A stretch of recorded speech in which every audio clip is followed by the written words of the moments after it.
வணக்கம் நண்பர்களே, welcome back to Epic Life. நான் உங்கள் வெற்றி கூட்டாளி. உங்களுடைய செல்வ மனநிலையை வளர்க்கும் விதமான கருத்துக்களை தொடர்ச்சியாக இது வரைக்கும் வெல்த் மைண்ட் செட் அப்படின்னு சொல்லிட்டு ஒரு சீரீஸில் நம்ம இது வரைக்கும் பார்த்துட்டு வந்தோம். அந்த வரிசையில் இது 9வது பகுதி. இன்றைக்கி ஜிம்ரானுடைய கருத்துக்களை நாம் பார்க்க இருக்கிறோம்.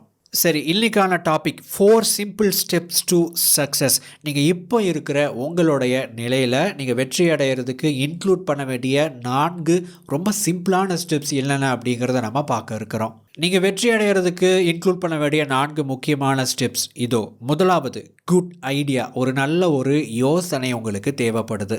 நீங்கள் நல்ல யோசனைகளை பார்க்கக்கூடிய ஒரு மனிதராக இருக்க வேண்டும். சிம்பிளாக நீங்கள் சக்ஸஸ் அடைகிறதுக்கு நீங்கள் செய்ய வேண்டிய மிக முக்கியமான முதல் ஸ்டெப் இது தான். ஐடியா அப்படின்னா என்னென்ன மாதிரியான ஐடியாஸ் அப்படின்னு நீங்கள் கேட்கலாம். சிம்பிளாக நீங்கள் ஒரு பிஸ்னஸ் பண்ணணும் அப்படின்னு நினைக்கிறீங்க அப்படின்னா ஒரு பிஸ்னஸ் ஐடியாவாக இருக்கலாம், ஒரு ப்ராடக்ட் அல்லது சர்வீஸ் ஐடியாவாக இருக்கலாம், அல்லது ஒரு மனுஷனுக்கு ஒரு நபருக்கு தேவைப்படுற ஒரு நீடாக இருக்கலாம். ஸோ நீங்கள் எந்த விஷயத்தை அடையணும் அப்படின்னு நினைக்கிறீங்களோ அதுக்கு முதலாவது ஒரு ஐடியா தேவைப்படுது. இந்த ஐடியாவை நீங்கள் கேப்சர் பண்ணக்கூடிய ஒரு நபராக இருக்கணும். இந்த ஐடியா உங்களுக்கு எங்கிருந்து கிடைக்கும் அப்படின்னா எங்கிருந்து வேணாலும் கிடைக்கலாம்.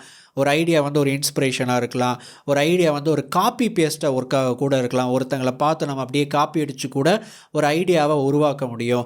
யாராவது நமக்கு ஒரு ஐடியாவை சொல்லலாம். ஸோ எப்படி வேணாலும் உங்களுக்கு ஒரு ஐடியா அப்படிங்கிறது யூடியூப்லேருந்து கிடைக்கலாம், உங்களுக்குள்ளேருந்து உருவாகலாம், மற்றவங்க மூலமாக கிடைக்கலாம், ஒரு புக்ஸ் மூலமாக கிடைக்கலாம், பாட்காஸ்ட் மூலமாக கிடைக்கலாம். ஸோ எவ்ரிதிங் ஒரு ஐடியா அப்படிங்கிற ஒரு விஷயத்தை கேப்சர் பண்ணுற ஒரு நபராக இருக்கணும். இப்போ ஐடியா அப்படின்னா எல்லாரும் சொல்கிற ஐடியாவை நம்ம ஒர்க் அவுட் பண்ண முடியாது. எல்லா ஐடியாவும் எல்லாருக்கும் ஒர்க் அவுட் ஆகவும் செய்யாது. அப்போது எந்த ஒரு ஐடியாவை நாம் எடுத்து செயல்படுத்தணும் அப்படின்னு கேட்டிங்கன்னா, an idea you believe in. நீங்கள் எதை நம்புகிறீங்களோ, எந்த ஒரு யோசனை உங்களுக்கு ஒர்க் அவுட் ஆகும் அப்படின்னு நம்புகிறீங்களோ, அல்லது எந்த ஒரு யோசனையில் நீங்கள் விரும்புகிற சில விஷயங்கள், சில சிறப்பம்சங்கள் இருக்கோ, அந்த ஒரு விஷயத்தை சிம்பிளாக நீங்கள் நம்புகிற ஐடியாவை நீங்கள் ஒர்க் அவுட் பண்ணணும். இந்த உலகத்தில் தி பெஸ்ட் ஐடியா அப்படின்னு ஒன்று கிடையவே கிடையாது. உங்களுக்கு பெஸ்ட்டாக இருக்கிற ஒரு ஐடியா இன்னொருத்தருக்கு ஒர்க் அவுட் ஆகாது. இன்னொருத்தருக்கு ஒர்க் அவுட் ஆகிற ஒரு ஐடியா உங்களுக்கு பெஸ்ட்டாக இருக்காது. சில பேர் என்ன பண்ணுவாங்க அப்படின்னா, இந்த ஐடியா அப்படின்னு சொல்லிட்டு இந்த ஐடியா வேணும்னு சொல்லிட்டு தேடிக்கிட்டே இருப்பாங்க. அந்த ஏக்கர்ஸ் ஆஃப் டைமண்ட் அப்படிங்கிற கதையில் வர்ற மாதிரி. அந்த கதையில் ஒரு மனுஷன் இருந்தான். அவனுக்கு பார்த்திங்கன்னா ஒரு நிறைய நிலங்களெல்லாம் இருந்துச்சு. அவனுக்கு ஒரு பேராசை என்ன அப்படின்னா, இதை விட பெரிய பணக்காரன் ஆகணும், அதுவும் வேகமாக பணக்காரன் ஆகணும் அப்படின்னு சொல்லிட்டு. அது எப்படி அந்த இலக்கை அடையலாம் அப்படின்னு யோசித்து பார்க்கும்போது அவனுக்கு ஒரு யோசனை வந்துச்சு. நமக்கு ஒரு தங்கச் சுரங்கமோ அல்லது வைரச் சுரங்கமோ இருந்துச்சு அப்படின்னா நம்ம மிகப்பெரிய பணக்காரன் ஆக முடியும் அப்படின்னு சொல்லிட்டு அவனுக்குள்ள ஒரு யோசனை, ஒரு நப்பாசை. ஸோ அவங்க என்ன பண்ணுறான் அப்படின்னா, அவங்ககிட்ட இருக்கக்கூடிய நிலத்தை எல்லாம் விற்றுட்டு எங்கே தங்கம் கிடைக்கும், எங்கே வைரம் இருக்குது அப்படின்னு அதை தேடுறதுக்கு ரொம்ப தூரம் போய்கிட்டான். அதுக்கப்புறம் பல வருஷத்துக்கு அப்புறம் பார்த்திங்கன்னா அந்த நிலத்தை வாங்கினாங்க. பார்த்திங்கன்னா அந்த நிலத்தோட இப்போதைய ஓனர் அந்த இடத்துல ஒரு ஆழமாக குழி எடுக்கும்போது அந்த குழியில் ஒரு விஷயத்தை கவனிக்கிறாங்க. என்ன அப்படின்னா, அந்த குழிக்கு கீழே நிறைய வைரம் இருக்குது. இப்படி தாங்க நிறையா பேர் நமக்குள்ளே இருக்கிற வைரத்தை விட்டுட்டு வெளியே தங்கத்தை தேட ஆரம்பிச்சிருவாங்க. இப்போது ரீசெண்டாக in search of gold we lost diamond அப்படின்னு சொல்லிட்டு மீம்ஸ் எல்லாம் வந்துச்சு இல்லைங்களா? அது இந்த கதையின் அடிப்படையில் தான் வந்துச்சு.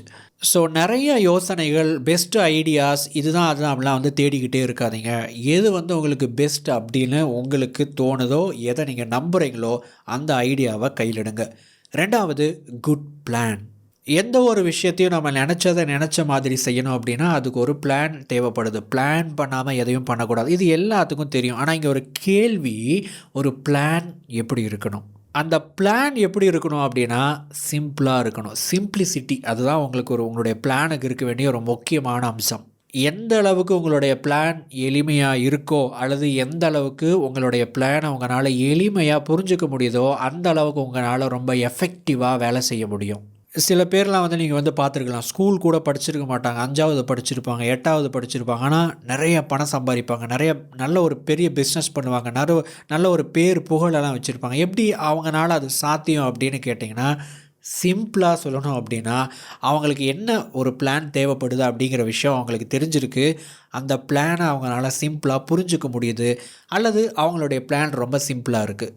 இத கேட்கும்போது நெறைய பேர் வந்து யோசிக்கலாம். அது கேட்கறதுக்கெல்லாம் நல்லா தான் இருக்கு. சிம்பிளா தான் இருக்கு. ஆனா ஒர்க் அவுட் பண்றதுக்கு சாத்தியமா அப்படின்னு கேட்டிங்கன்னா, அந்த சிம்ப்ளிசிட்டின்னு ஒரு விஷயம் பார்த்தோம் பார்த்தீங்களா? அதாவது இவங்க அல்லது வெற்றியாளர்கள் அந்த பிளான வந்து ரொம்ப சிம்பிளா புரிஞ்சுக்குவாங்க. அல்லது அவங்களுடைய பிளான் சிம்பிளா இருக்கும் அப்படின்னு சொல்லிட்டு, அதனுடைய உண்மையான அர்த்தம் என்ன அப்படின்னா, இப்போ எக்ஸாம்பிள் இந்த பரேட்டோவோட பிரின்சிபிள் 80-20 பிரின்சிபிள் எடுத்துக்கிட்டீங்க அப்படின்னா, உங்க வாழ்க்கையில நீங்க செய்யக்கூடிய 80% வேலையிலிருந்து உங்களுக்கு பெருசா ஒரு வருமானமோ, பெருசா ஒரு பெரிய ஒரு சன்மானமோ வந்து கிடைக்காது. 20% வேலையிலிருந்து மட்டும் தான் வந்து கிடைக்குது.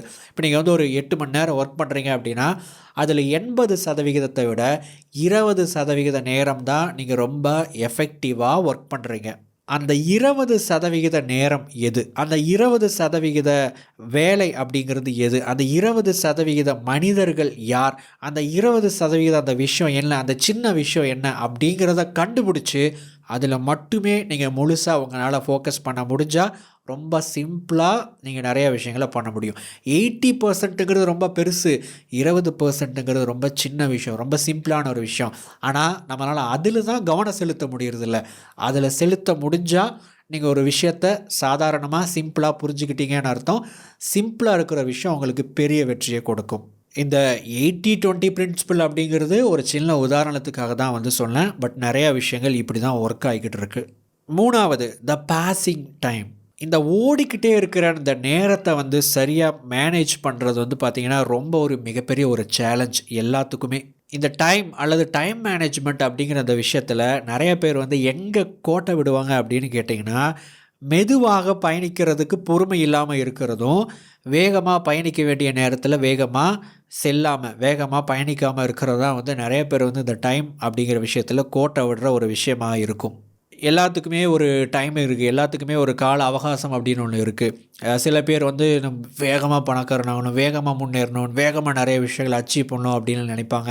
ஆனா உண்மையாவே வந்து சில காலம் வந்து நம்ம பொறுமையா இருக்கணும். அதுக்கான ஒரு டைம வந்து நம்ம அனுமதிக்கணும். அப்பதான் ஒரு விஷயம் வந்து நடக்கும். இன்னொன்னு வந்து பார்த்தீங்கன்னா, நமக்கான டைம் வந்துருச்சு அப்படின்னா, அந்த டைம கரெக்ட்டா பயன்படுத்தி வேகமா வந்து பயணிக்கணும். உதாரணத்துக்கு ஒரு விவசாய நிலம் இருக்கு அப்படின்னு வச்சுக்கோங்க. அந்த விவசாய நிலத்தில நம்ம வந்து ஒரு ஒரு விதைக்கிறோம். விதைச்சுட்டு அடுத்த நாளே தோண்டி பார்த்தா அது வந்து முளைக்காது. ஏன்னா, அதுக்குன்னு ஒரு டைம் இருக்கு. அது வந்து முளைச்சு படிப்படியா வந்து முன்னேறணும். நம்ம ஒர்க் பண்ணுறதுக்கான ஒரு டைம் வரும். அதாவது விதைக்கிறதுக்கான ஒரு டைம் வரும். அறுவடை செய்யறதுக்கான ஒரு டைம் வரும். பராமரிக்கிறதுக்கான ஒரு டைம் வரும். அந்த டைமில நாம வேகமா செயல்படணும். ஸோ அப்பதான் நம்ம நினைக்கிற அந்த அறுவடைய நம்ம கரெக்ட்டா எடுக்க முடியும். இத இன்னொரு விதத்தில சொல்லணும் அப்டின்னா, நீங்க வளர்ச்சி அடையறதுக்கு உங்களுக்கு தேவைப்படுற நேரத்த நீங்க அனுமதிக்கணும். உங்களுடைய டைம் வரும்போது நீங்க வேகமா பயணிக்கணும். சில பேர் வந்து எஸ்பெஷலி யங்ஸ்டர்ஸ் இந்த 25 வயசுக்குள்ள இருக்கக்கூடிய நபர்களோடு நான் பேசும்போது நான் ஒரு விஷயத்த நான் கவனிச்சேன். என்ன அப்டின்னா, நெறைய பேருக்கு அந்த பொறுமை அப்படிங்கிறது இல்ல. ஏன் ப்ரோ நான் அதெல்லாம் டைம் வேஸ்ட் பண்ணணும்? நீங்க சொல்றீங்க அத கத்துக்கோங்க, இத பண்ணுங்க, எக்ஸர்சைஸ் பண்ணுங்க. அதெல்லாம் எதுக்கு நான் பண்ணணும்? ஏன் வந்து நான் டைரக்ட்டா என்ன பண்ணணுமோ, அந்த பிசினஸ்க்குள்ள நான் ஏன் போகக்கூடாது? இந்த விஷயத்த நான் ஏன் செய்யக்கூடாது? அப்படின்னு நெறைய பேர் கேள்வி கேட்குறாங்க. நண்பர்களே, உங்களுக்குன்னு ஒரு யுனிக் ஐடென்டிட்டிய, ஒரு அடையாளத்த நீங்க உருவாக்கணும். அத செய்யணும் அப்படின்னா, அதுக்குன்னு ஒரு டைம் இருக்கு. உங்களுக்கு புடிச்ச சில விஷயங்கள பண்ணணும். சில நேரத்தில மிஸ்டேக்ஸ் பண்ணணும். சில நேரத்தில சுத்தி வளைச்சு சில விஷயங்கள கத்துக்கணும். சில விஷயங்கள ஸ்ட்ரெய்ட்டா கத்துக்கணும். இந்த மாரி நெறைய விஷயங்கள எக்ஸ்ப்ளோர் பண்ணணும். அத எக்ஸ்ப்ளோர் பண்ண பண்ண அந்த விஷயங்கள் உங்கள வந்து ஒரு ஒரு பர்ட்டிகுலர் ஃபார்மா, ஒரு ஷேப்புக்கு கொண்டுட்டு வரும். அப்பதான் உங்களுக்கு ஒரு யூனிக் ஐடென்டிட்டி கிரியேட் ஆகும். அதுக்கப்புறம் நீங்க அத வச்சுட்டு எத கத்துக்கணும், எதுக்குள்ள இறங்கணும்னு இறங்கும்போது, உங்களுடைய யுனிக்னஸோடு நீங்க ஒரு விஷயத்த அணுகுவீங்க. அத விட்டுட்டு தலையும் இல்லாம, வாலும் இல்லாம டைரக்ட்டா நம்ம ஒரு பிசினஸ் பண்ண போறேன், டைரக்ட்டா நான் ஒரு விஷயத்த பண்ண போறேன், வேகமா அத அச்சீவ் பண்ணணும் அப்படின்ட்டு பொறுமை இல்லாம இருந்தோம் அப்படின்னா, நம்ம கடைசி வரைக்கும் அப்படியே தான் பரபரப்பா ஓடிக்கிட்டே இருப்போம். ஸோ, நீங்க வளர்ச்சி அடையறதுக்கான நேரத்தை அனுமதியுங்கள். நீங்க டைம் வந்துச்சுன்னா வேகமா செயல்படுங்கள். இப்போ அடுத்தது 4வது முக்கியமான கருத்து என்ன அப்படிங்கிறத பார்க்கறதுக்கு முன்னாடி இன்னொரு புக் ரெக்கமெண்டேஷன். உங்க வாழ்க்கைய உங்களுக்கு பிடிச்ச மாரி மாத்த 10 முக்கியமான விதிகளை கற்றுக்கொள்ள the code of the extraordinary mind எனும் புத்தகத்தை நான் ரெக்கமெண்ட் செய்கிறேன். இப்புத்தகத்தின் கருத்துக்களை குறைவான நேரத்தில் கற்றுக்கொள்ள குகோ எஃப்எம் மூலம் இப்புத்தகத்தின் ஃபுல் புக் சம்மரியை தமிழில் கேளுங்கள். குக்கு எஃப்எம் ப்ளே ஸ்டோரில் 4.5 ஸ்டார் ரேட்டிங் வாங்கிய ஒரு app. 5000+ hours of audio content இருக்கிற தரமான ஆப்.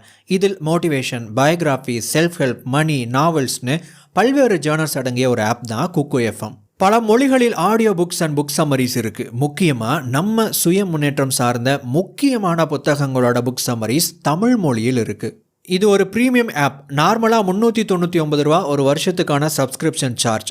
நம்ம எபிக் லைஃப் பார்வையாளர்களுக்கு வெறும் 199 ரூபாய்க்கு ஒரு வருஷத்துக்கான ப்ரீமியம் கண்டென்ட்டை கேட்க முடியும். ELT50 அப்படிங்கிற கூப்பன் கோடை பயன்படுத்தும் முதல் 250 நபர்களுக்கு ஒரு வருஷத்துக்கான ப்ரீமியம் கண்டென்ட்டை 199 ரூபாயில் பெற முடியும். இந்த ஆப்பை டவுன்லோட் பண்ணுறதுக்கான லிங்க் கீழே டிஸ்கிரிப்ஷனில் கொடுத்துருக்கேன். கிளிக் பண்ணி டவுன்லோட் பண்ணுங்கள். நீங்கள் வெற்றி அடைகிறதுக்கு உங்கள் லைஃப்பில் இன்க்ளூட் பண்ண வேண்டிய அந்த 4வது விஷயம் இதுதான், solving of problems. Neil Armstrong ஒரு முறை இந்த ஒரு விஷயத்தை சொன்னாராம். அவர் என்ன சொன்னாராம், இந்த நிலாவுக்கு போகிறது அப்படிங்கிறது ஜஸ்ட் ஒரு ப்ராப்ளம் சால்விங் தான் அப்படின்னு சொன்னாராம். அதாவது நிலாவுக்கு போகணும் அப்படின்னா இங்கேருந்து நம்மளால் மேலே பறந்து அங்கே அவ்வளோ தூரம் போக முடியாது அப்படின்னு ஒரு ப்ராப்ளம் இருக்குது. அந்த ப்ராப்ளத்துக்கான சொல்யூஷனை கண்டுபிடிச்சா அங்கே போக முடியும். அங்கே போனால் மனுஷனால் காற்று சுவாசிக்க முடியாது, ஆக்சிஜன் இல்லை அப்படின்னு ஒரு ப்ராப்ளம் இருக்குது அப்படின்னா அந்த ஆக்சிஜனை கொண்டுட்டு போகிறதுக்கான சிலிண்டர் அப்படிங்கிற ஒரு விஷயத்த, அந்த சொல்யூஷனை நீங்கள் கொண்டுட்டு வரணும். ஸோ சிம்பிளாக எந்த ஒரு விஷயமா இருந்தாலுமே ஒரு ப்ராப்ளம்னு ஒன்று முன்னாடி நிற்கும். அதுக்கு நீங்கள் சொல்யூஷன் கண்டுபிடிச்சிங்க அப்படின்னா எந்த ஒரு இடத்துக்கும் போக முடியும், எந்த ஒரு நிலையையும் அடைய முடியும்.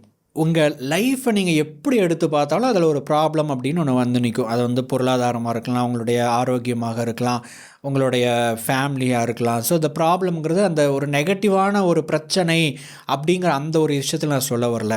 ஒரு சவால், ஒரு சேலஞ்ச், இது எல்லாமே ஒரு விதமான ஒரு ப்ராப்ளம் தான். இப்போ உதாரணத்துக்கு உங்களுக்கு பணம் அப்படிங்கிற ஒரு விஷயம் அதிகமாக தேவை அப்படின்னா அதுவே ஒரு ப்ராப்ளம். அதுக்கு நீங்கள் சொல்யூஷன் கண்டுபிடிக்கணும். நீங்கள் சம்பாதிக்கிறீங்க ஆனால் போதுமான பணம் கையிருப்பு இருப்பதில்லை அப்படின்னா அது ஒரு ப்ராப்ளம். அதுக்கு ஒரு சொல்யூஷனை கண்டுபிடிக்கணும். ஸோ எப்படி பார்த்தாலும் ப்ராப்ளம்ங்கிறது ஒரு நெகட்டிவ் ஆஸ்பெக்டில் பார்க்காதீங்க. நான் சொல்கிறது ப்ராப்ளம்ங்கிறது உங்களுக்கு முன்னாடி இருக்கிற ஒரு தடையோ ஒரு சேலஞ்சோ அப்படிங்கிற ஒரு அடிப்படையில் எடுத்துக்கோங்க. இப்போ உங்களுக்கு உங்கள் முன்னாடி இருக்கிற அந்த ப்ராப்ளத்துக்கு நீங்கள் சொல்யூஷன் கண்டுபிடிக்கணும் அப்படின்னா அதுக்கு ஒரு 3 கேள்விகளை நீங்கள் கேட்கணும். அதுக்கு முன்னாடி ஜிம்ரான் ஒரு முக்கியமான ஒரு கருத்தை சொல்கிறாரு. என்ன சொல்கிறாரு அப்படின்னா, பேப்பரில் யோசிங்க, உங்களுடைய மண்டைக்குள்ளேயே யோசிச்சுக்கிட்டே இருக்காதீங்க அப்படிங்கிறாரு. அது என்னங்க பேப்பரில் யோசிக்கணும் அப்படின்னா, நீங்கள் பேப்பரில் எழுதி அதை சிந்திக்கணும் அல்லது சிந்திக்கிறத எழுதணும். இன்னொரு விதத்தில் சொல்லணும் அப்படின்னா, இப்போ சொல்ல போகிற இந்த 3 கேள்விகளை பேப்பரில் ஒர்க் அவுட் பண்ணுங்கள், பேப்பரில் எழுதுங்க, பேப்பரில் எழுதி கேள்விக்கு பதில் சொல்லுங்கள். நீங்கள் பேப்பரில் எழுத ஆரம்பிச்சிட்டிங்க அப்படின்னா ஒரு விஷயத்தை நல்லா புரிஞ்சுக்கோங்க. இந்த இடத்துல 3 கேள்விகள் இருக்க போகுது. முதலாவது, இந்த முதல் கேள்விக்கு பதில் சொல்லிட்டு தான் 2வது கேள்விக்கு போகணும். 2வது கேள்விக்கு பதில் சொல்லிட்டு தான் 3வது கேள்விக்கு போகணும். அது ஏன் அப்படின்னா அதை பின்னாடி நான் சொல்கிறேன். சரி, இப்போ முதல் கேள்வி என்ன அப்படின்னா, வாட் குட் ஐ டூ, என்னால் என்ன பண்ண முடியும். ஸோ ஒரு ப்ராப்ளத்தை எழுதுங்க. எனக்கு இந்த பிரச்சனை இருக்குது, எனக்கு பணம் பற்றாக்குறை இருக்குது, அதிகமான பணம் தேவை, பண வரவு இருக்குது ஆனால் கையிருப்பு இருக்கிறது இல்லை, எங்கே கரையுதுன்னே தெரியல. So what ever it may be, அது எதுவாக இருந்தாலும் சரி, என்ன ப்ராப்ளமோ அதை எழுதுங்க. அதை எழுதுனதுக்கப்புறம் அதுக்கு கீழே நீங்கள் என்ன எழுதுறீங்க அப்படின்னா, என்னால் என்ன செய்ய முடியும். இப்போ உங்களுக்கு நிறைய பதில்கள் தேவைப்படுது. யோசிங்க. உங்களுக்கு என்னென்ன ஐடியா வருதோ உங்களுக்கு புரிஞ்ச பாஷையில், உங்களுக்கு புரிஞ்ச மொழியில் நீங்கள் எழுதுங்க.